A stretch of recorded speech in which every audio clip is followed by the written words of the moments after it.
Hello. Happy Sunday, even though you're probably watching this sometime in the days after Sunday. My construction has finally stopped around my house.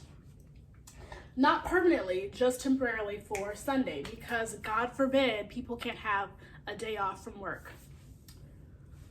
And I thought I would give you all the long-awaited bookshelf tour slash plant tour you've been all wanting. I have 5 plants. I have a philodendron, a pythos, and 3 succulents. That's Eugene. I'm pretty sure he's the pythos. This is Vinny, the philodendron, and then we have the triplets that annoy me to this day. Let's start off nice and easy with the triplets. Can I live with this? I think I can. Okay.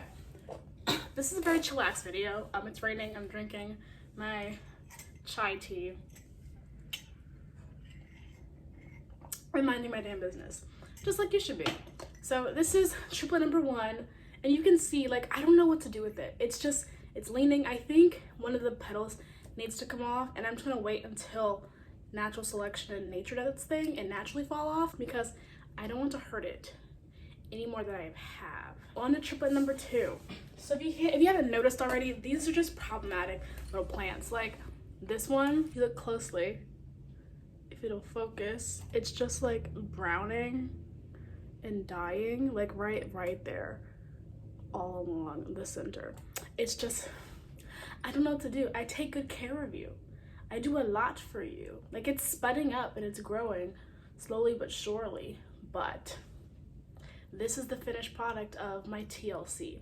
And like it's spudding right there and inside along the new spuds, or the older spuds. But as far as I'm concerned, it's dying. And this triplet number 2 is just like, I'm not upset that it's dying. I'm upset that it's not giving me signs on what to do with it. If you don't tell me what to do, I can't help you. That goes with anything. Triplet number 3, my pride and joy, the pièce de résistance. Lucky number 3. Just look at her, and she's a flower right there. And it used to be like down to here. It was like right down to here. Now she's up here. So keep growing, my lovely bug. Now let's get to my philodendron and my pythos. I don't know if I want to bring them down or take you up there with me. I guess I'll bring them down. I'm gonna hurt my wrist doing this, I can already tell. So this is my philodendron. As you can see, I have some yellow leaves like right there. Yeah, she's very underwatered because the soil is constantly wet. Like, I don't know what to do. So I'm starting to water in the center from now on and see what that does instead of watering along the sides of the plant. This is very heavy, and I have carpal tunnel on both my wrists. So, but she is flourishing really nicely, but she's not flourishing as well as I'd like. But yeah, and we're getting some new growth. This leaf is just huge. We love that. And I'm very excited. I had to clip, when I first got her, or when I first got Vinny, I was like clipping a lot of leaves off. I was scared. I was like, did I waste my money? But I didn't, thank gosh. And here we are. And of course I overwatered Eugene, as I tend to always freaking do. This is Eugene. Eugene is just flourishing so well. Like, just look at that vine sequence. I'm probably gonna mess it up, like they get very mad at me probably tomorrow. And then this leaf might even bloom or foliage tomorrow. I don't know the right termage or verbiage there, but I'm very proud of the. I thought this one would take longer than the philodendron, so I'm glad that the pythos is flourishing, and it actually has some like variations along it. So I'm very proud of the growth and that I didn't kill my plants, because I spent a pretty penny on these babies, and I'm gonna have to have my mom water them while I'm in Italy. So hopefully they don't die in her care. Fingers crossed. Okay, on to the bookshelf tour. So as you can tell here, I have my bookshelves done in like color blocks. Like, so I go by this way, I don't go this way.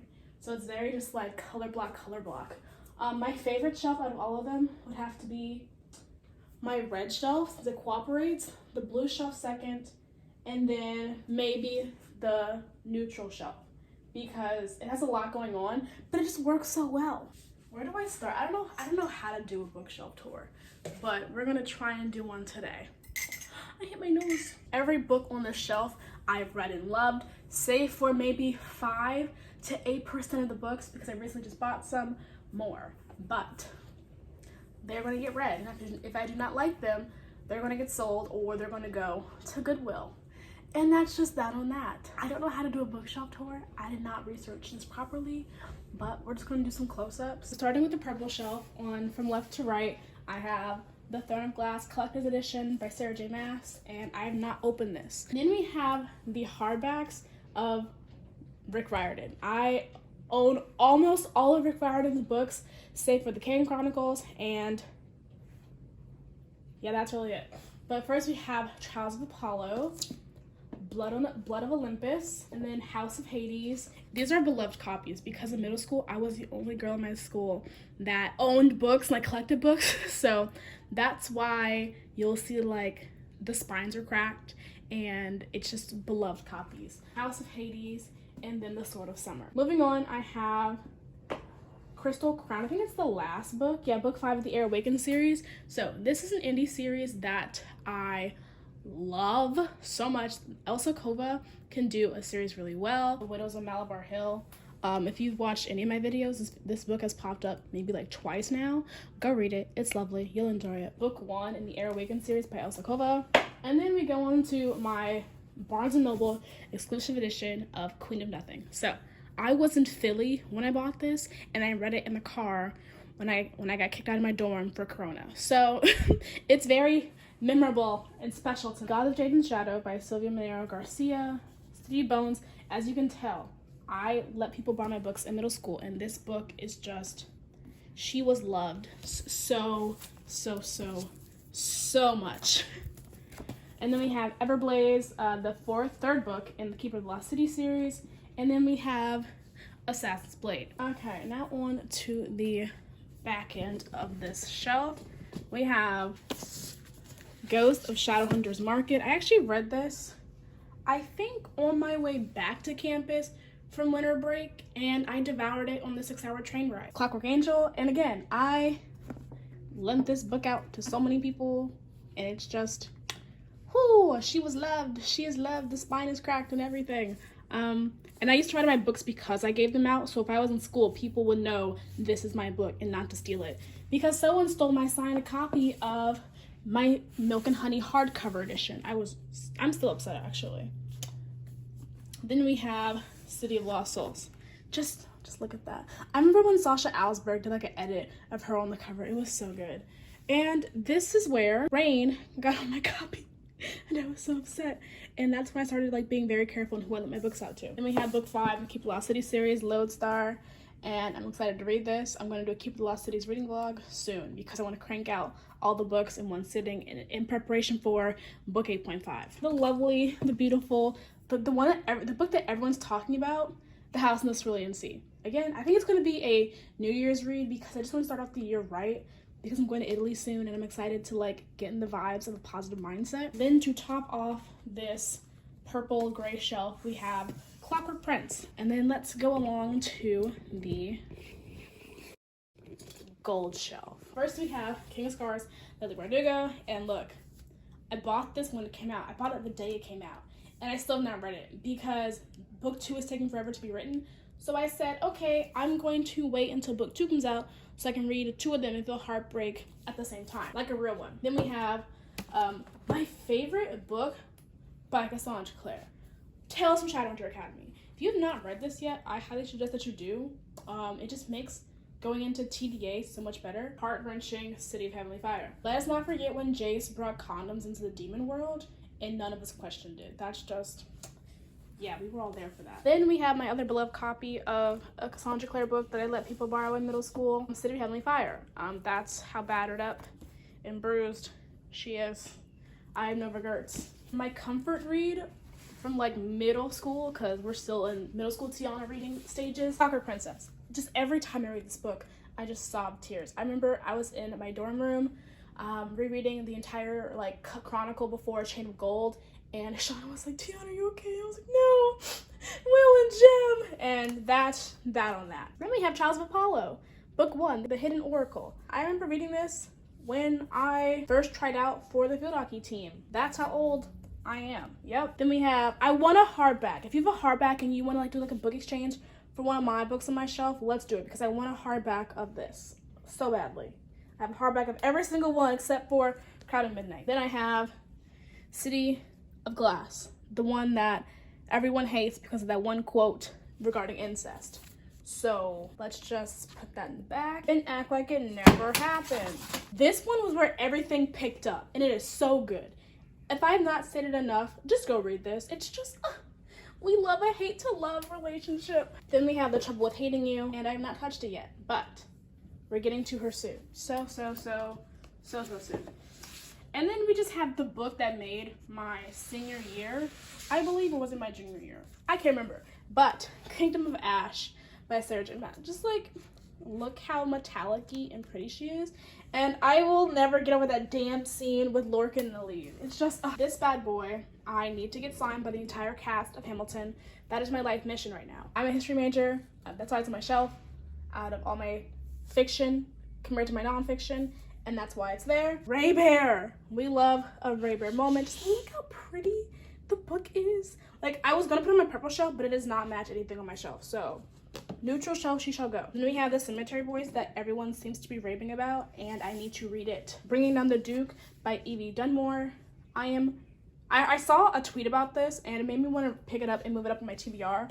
We shall see what happens. And then The Sun and Her Flowers by Rupi Kaur. So next, we have Philip Pullman's The Golden Compass, Book 2. I want to do a comparison of the show and the book, so keep an eye out on that. It's probably going to come out in November. We shall see. Then we have Star Daughter, and I bought it because it's pretty, but we're going to read it soon. I think I want to read it. And then as we move down and down and down and down and down and down to my green shelf that I still have not finalized yet, but that's where we are right now with the setup. So I have Magnus Chase, all of the Percy Jackson books behind it, like every book with the entire series is behind it. Don't stress about it. And then behind the Percy Jackson series, I have Lost Hero. And then behind that, we have Perks of Being a Wallflower, the book that made me figure out what life kind of is not like in high school. Siege and Storm by Leigh Bardugo in the Shadow and Bone series. I'm excited for the show to come out, but we shall see if they can live up to the hype that they're putting this show around. Fingers crossed. Chain of Gold. It is my signed copy, actually. I only have 2 signed copies on my shelf, but look how pretty she is. We love that for me. And then behind that, I have A Court of Wings and Ruin, Heir of Fire, and then Empire of Storms, Blade and Rose. I need to read it. It's probably going to be a it's probably going to be a winter read for me. So there's 5 books in the series, and each book is $16. So I only have the first 2 books because I didn't know if I was going to hate it or not. Hopefully, it's not bad. Or Else I Wasted, Mexican Gothic. It's my October TBR. Book 3 in Air Awakened series. It's just, it gets better, I promise you. It's just so good. And then following that, we have Rich People Problems, Book 3, Never Seen in the Keeper Lost City series. The last book in the Golden Compass trilogy. And then the last 2 books. So I think Susan Dennard actually had new covers after Truth Witch and Wind Witch, because it just looks so much different compared to the other ones. A Heart So Fierce and Broken. Go pick this one up. I read this on my way back home when I was kicked out of my dorm for Corona, and you can all go see why I'm a hot mess from reading that book. Read with caution. And then we get down to the white books. So I have The Poppy War by R.F. Kuang and The Dragon Republic in the 2nd book in the Poppy War series. Then I have Favorite One Night Stand by Christina Lauren. And then I have The Silver Serpents in the Gilded Wolf series. I don't know how many books are going to be in the series, so please let me know in the comments, because I want to know. The Gilded Wolf was behind that because it just doesn't match anything on my green shelf for me to like put on the green shelf, so that's why it's on the white shelf and behind Silver Serpents. And behind that, we just have the Assassin's Quest trilogy because I don't have anywhere else to put it.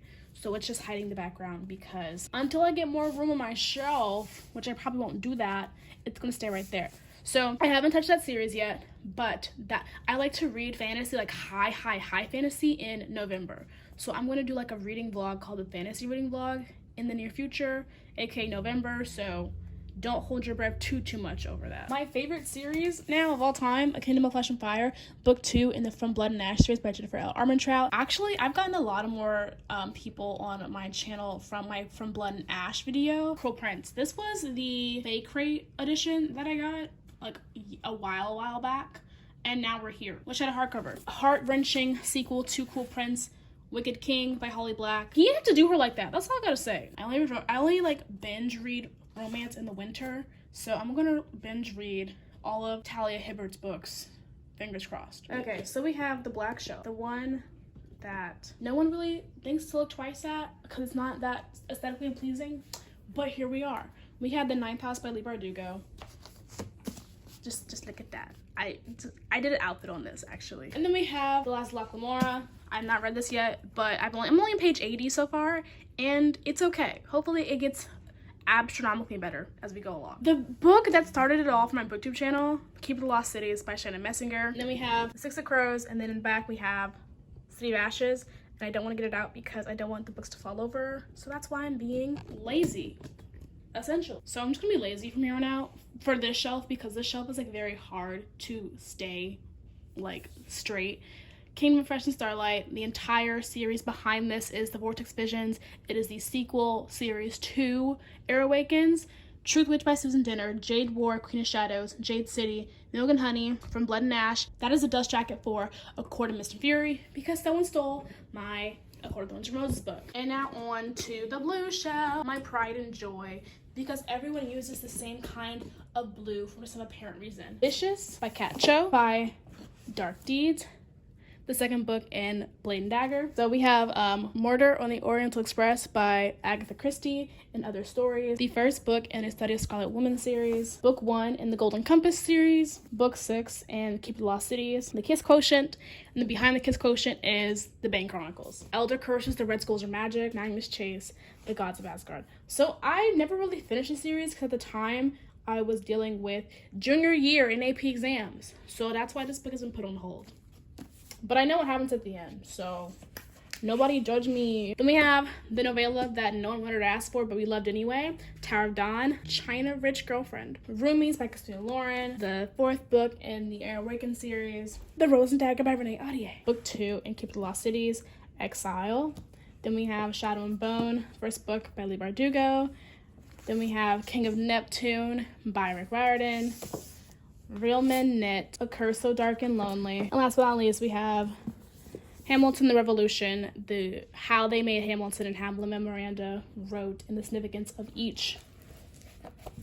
It's like if you go like to like the notes in each of the songs, it'll tell you like how he came up with the lyrics and whatnot. It's like the text right here tells you like the significance of the text and the lyrics. So this red shelf has been the easiest out of all of them, as in like no books have fallen from it. Let's see if I can hold up while I do this. Wicked Fox, the 1st book. I don't know what the series is called, but let me know, do you know how many books are going to be in the series? Mark of Athena by Rick Riordan, Crazy Rich Asians by Kevin Huan, Meddling in Murder, You Had Me at Ola, and then book 7 in Keep the Lost Cities, and then They Were None by Agatha Christie. This is like my favorite leather-bound book.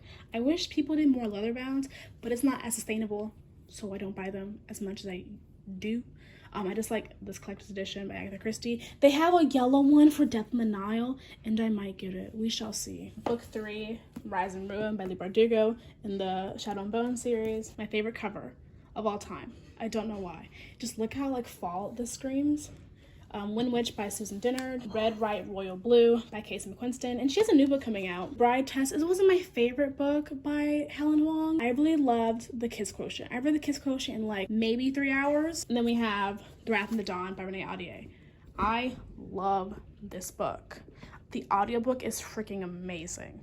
So if you can, hit up the audiobook. Crescent City. So I was supposed to get my copy signed, but then Corona hit, and as Sarah should, she canceled the meet and greets and she canceled the signing. So hopefully I can get another one of her books signed, because I really want another copy signed by Sarah, because she's just so sweet. I actually FaceTimed Sarah J. Maas once. My aunt went to a signing for me in Seattle, and I was like, hey, could I talk to her? And they let me talk to her on FaceTime. And then we have Blood Witch. This book took like 2 years to get published. And I don't mind that, because if it's and it was a good book, but it just took so long for us to like get a copy in our hands of the next book in the series. Go pick the series up. It's a doozy. Then we have The Queen of Air and Darkness. It didn't wrap up in a nice pretty bow. It just left a lot up in the air. So I'm hoping we can get War of Power soon, because I need answers, Cassie. Lord of Shadows, the book we all hated because we all cried at the end, because she is not opposed to killing off children for no reason. Lady Midnight. This book I actually devoured in a whole day. I cranked this baby out in a day. This is freshman year of high school. We're now in college, and my eyes cannot pull that off anymore. But we try to anyway. And then we have No Offense by Meg Cabot. She's the author of Avalon High and Princess Diaries, so I'm expecting really good things. And that concludes my tour that you've all been asking for on Twitter and on Bookstagram and Facebook. I'm just kidding, no one goes to my Facebook account. Don't do that. So yeah, I'll catch you in the next one. Bye!